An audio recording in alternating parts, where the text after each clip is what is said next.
Hello friends, मैं रंजीत वर्मा आपके अपने YouTube channel study with Ranjit में आपका स्वागत करता हूं।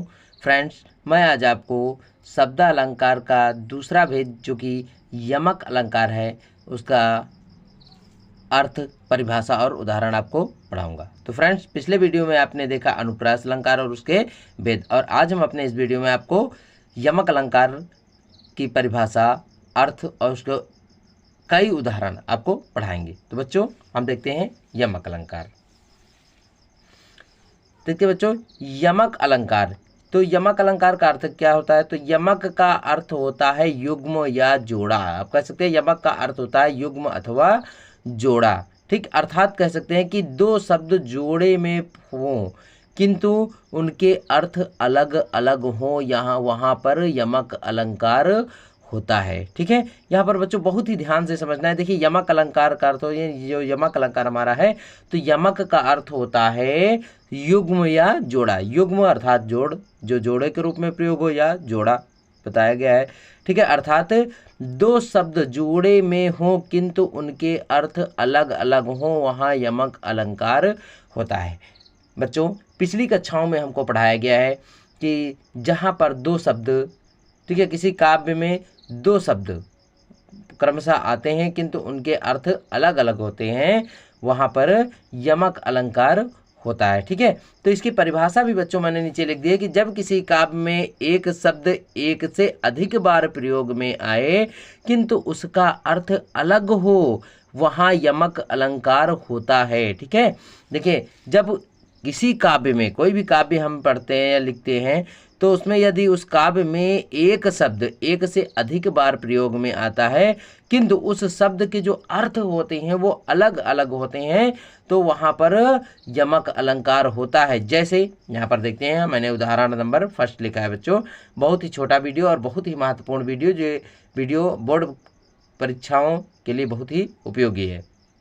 तो देखते हैं उदाहरण संख्या फर्स्ट है कि काली घटा का घमंड घटा। अब देखिए, यहाँ पर मैंने क्या बताया आपको, जब किसी काव्य में एक शब्द एक से अधिक बार प्रयोग में आए किंतु उसके अर्थ अलग अलग हो। ठीक है, तो एक शब्द एक से अधिक बार प्रयोग में आए, तो यहाँ पर हम देखते हैं काली घटा का घमंड घटा। अब देखिए, यहाँ पर एक घटा ये हो गया और दूसरा घटा ये हो गया। ठीक है, तो यहाँ पर देखते हैं एक शब्द हमारा जो घटा है वो एक से अधिक बार प्रयोग में आया है, किंतु आगे कहा जाता है किंतु अर्थ, उसके अर्थ अलग अलग हों, उसके अर्थ जो होते हैं वो अलग अलग हों। ठीक है, या यहाँ पर देखिए दो शब्द जोड़े के रूप में हो, जोड़े के रूप में, जैसे यहाँ पर कहा गया काली घटा, घटा यहाँ भी, घटा यहाँ भी, तो दो शब्द जोड़े के रूप में प्रयोग किए गए किंतु इनका अर्थ अलग अलग हो, तो यहाँ पर यमक अलंकार होगा। तो यहाँ पर देखिए, काली घटा का, काली घटा, एक घटा का अर्थ होता है बादल, यानी काले बादलों का।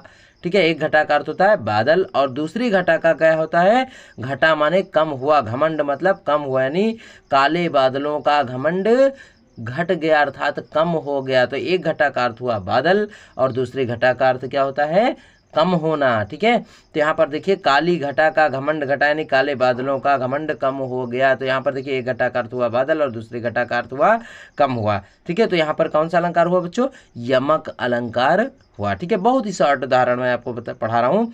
अब बच्चों हम अगला देखते हैं। हमारा दूसरा उदाहरण जो है थोड़ा सा लॉन्ग जरूर है लेकिन बहुत ही आसान है। ठीक है, देखते हैं कि तीन बेर भोग करें तीन बेर खाते हैं। यहाँ पर देखिए, अभी बताया मैंने कि जब किसी काव्य में एक शब्द एक से अधिक बार प्रयोग में आए किंतु उसका अर्थ अलग अलग हो, वहाँ यमक अलंकार होता है। तो यहाँ पर देखिए, तीन बेर भोग करें तीन बेर खाती हैं, ऊंचे घोर मंदिर में रहनवारी ऊंचे घोर मंदिर में रहाती हैं। अब देखिए, दोनों लाइनों में यही है, तीन बेर भोग करें। यहाँ पर देखिए एक बेर दिया गया और तीन बेर खाती हैं। ठीक है, तो देखिए यहाँ पर भी बेर दिया गया, तो तीन बेर अर्थात दिन में तीन बार, यानी तीन समय, एक बेर का अर्थ होता है समय।